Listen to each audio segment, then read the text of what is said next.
You opened a Roth IRA at some point in the last couple years. Maybe you put some money in when you opened it, and then nothing. No automatic transfer, no real plan, just an account that sits there, technically open, technically counting as I started investing, if anyone asks. You're not avoiding it exactly. You just never turn it into something that actually happens every month. Here's what I want to do in this video. I want to walk through, in real numbers, what $500 a month actually turns into. Not as a motivational projection, but as an actual year-by-year breakdown of what happens to money you contribute versus money the market adds on its own. By the end, you'll know exactly what the gap looks like between the account you have right now and the account you'd have if you just automated it. This isn't really about willpower, and it's not really about you specifically. The Federal Reserve's most recent household survey found that the median retirement account balance for people under 35 is under $19,000. And across all U.S. households of every age, including people decades into their careers, the median is around $87,000. About 28% of Americans have nothing saved for retirement at all. It's less about personal choices and more about the circumstances many people face. It's what happens when student loan payments, rent that's eaten a bigger share of income for years, and a housing market that feels closed off all hit at the same time as the advice, just start investing early. The advice isn't wrong, it's just incomplete because it assumes the $500 is sitting there waiting to be assigned, when, for a lot of people, it's already accounted for before it lands. Here's the strange part. If you keep investing long enough, there's a specific year where the money already in the account starts making more than the $500 you're putting in every month.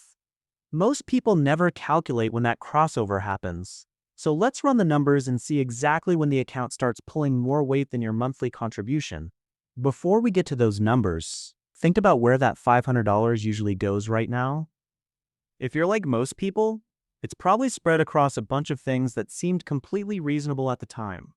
Most people's money is already accounted for by the time it arrives. Rent, a car payment, a subscription you forgot you had, a few smaller charges that don't look like much individually. $500 a month is $6,000 a year. According to the most recent Bureau of Labor Statistics data, the average household spends close to $4,000 a year on food away from home alone. Restaurants, takeout, delivery, on top of over $6,000 spent on groceries. Add in a handful of subscriptions and a few, it's been a long week, purchases, and $500 a month isn't hiding in some dramatic place. It's spread across a dozen small decisions that each felt completely reasonable at the time. And that's where a lot of finance advice loses people. I'm not telling you to cut all of that out. Some of it is genuinely worth it. A meal with a friend, a show you actually wanted to see. The point isn't that the spending is wrong. The point is that right now, that $500 has no destination. It's not saved, it's not invested, it's not doing anything. It's just gone, and in 6 months, you won't remember most of what it bought. So the real obstacle isn't finding an extra $500. The truth is, that money is already flowing through your bank account in tiny, unnoticed increments. The actual challenge is assigning that money a specific job before it has a chance to slip away. Once that money is automatically routed into an account on a set schedule, everything else we discuss in this video starts to apply to you. Let's say you set up an automatic transfer, $500 a month into a Roth IRA into a low-cost index fund. The first month you see $500. A month later, it's around $1,000. Nothing exciting yet, but that's exactly how this starts. This initial phase is where most people get discouraged, but it isn't due to some personal lack of patience. It's because the human brain is built to look for feedback, and for the first year or two, there basically isn't any. After 1 year of contributing $500 a month, you've put in $6,000 at an average annual return around 7%, which is roughly the long-term inflation-adjusted average for a broad U.S. stock market index. The account would hold somewhere around $6,200 to $6,300. That extra $200 to $300 is the market's contribution. That's real growth, but let's be honest, it's probably not enough to get you excited. And if you're looking at that balance thinking, that's it? Honestly, that's a pretty normal reaction. But the real value becomes clear when you compare those invested dollars to what would have happened if you had just spent them. The $6,000 that's invested is still there, still working. The $6,000 that would have been spent has nothing left except whatever it bought, and you probably can't list most of it. That gap is invisible on a chart, but it's the entire reason this works. The next few years are where that gap starts to actually show up in the numbers. Now let's get to the number I mentioned earlier, because this is where the whole thing starts to get interesting. Up until this point, most of the growth came from money you personally contributed, but eventually something changes. At 10 years in, having contributed $60,000 total, an account growing at an average of around 7% to 10% annually, would sit somewhere in the range of $90,000 to $100,000, depending on which return assumption you use and how the market behaved in those specific years.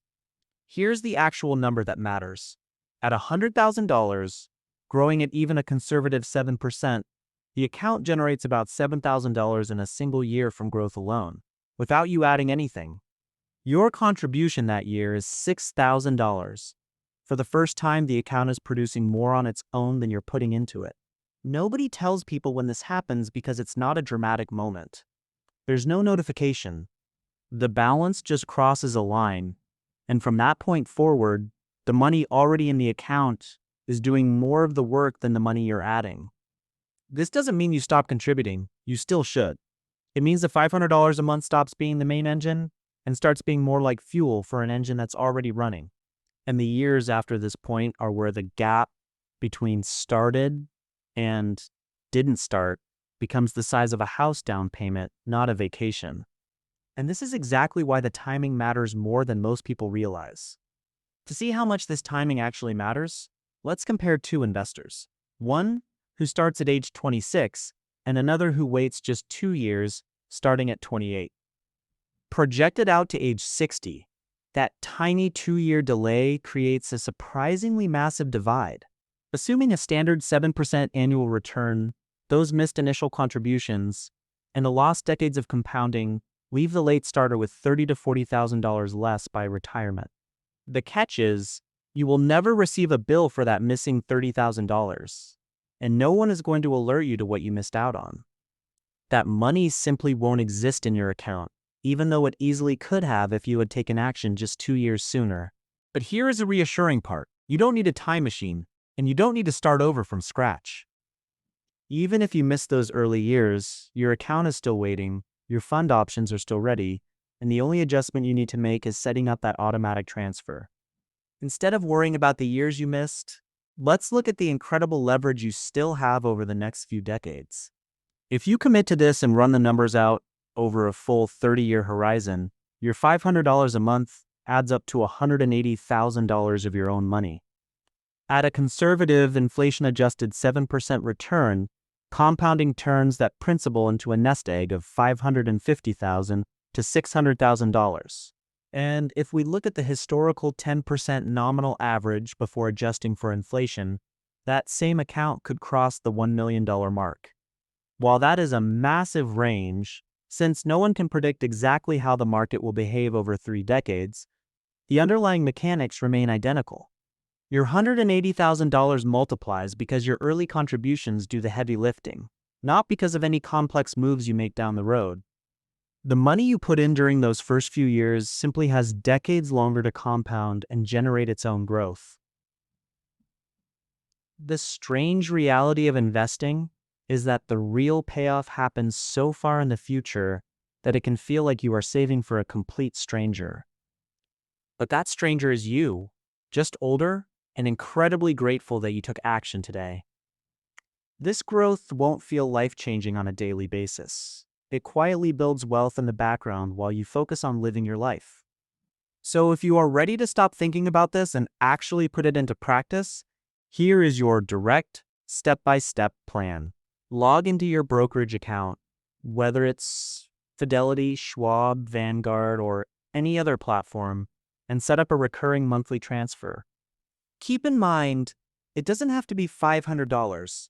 If high rent or monthly bills make that target unrealistic right now, pick a sustainable starting point. Whether it's $100 or $200, The exact amount is far less important than establishing the automatic habit. Choose a transfer date that falls immediately after your payday, like the 1st or the 5th of the month. Do not schedule it for 2 weeks later when the money has already been absorbed by everyday passive spending. This simple setup is the single most critical step of this entire process. Having an open investment account is completely meaningless if you aren't actually using it. The very moment money begins moving into that account automatically every month is the exact moment investing shifts from an abstract idea into a powerful, passive habit. If you remember nothing else from this video, remember this does. The years where your account balance seems stagnant are the years your money is working the hardest. Those early quiet years give your contributions the maximum possible time they need to compound. A small balance early on isn't a sign of failure, it's just the natural starting point of exponential growth. To get started, ask yourself, if $500 disappeared from your account automatically starting today, what is the first small adjustment you would actually make? Let me know in the comments. And if this breakdown helped clear things up, subscribing is a great way to support the channel. Remember, you aren't behind. You just need to automate the step you already started.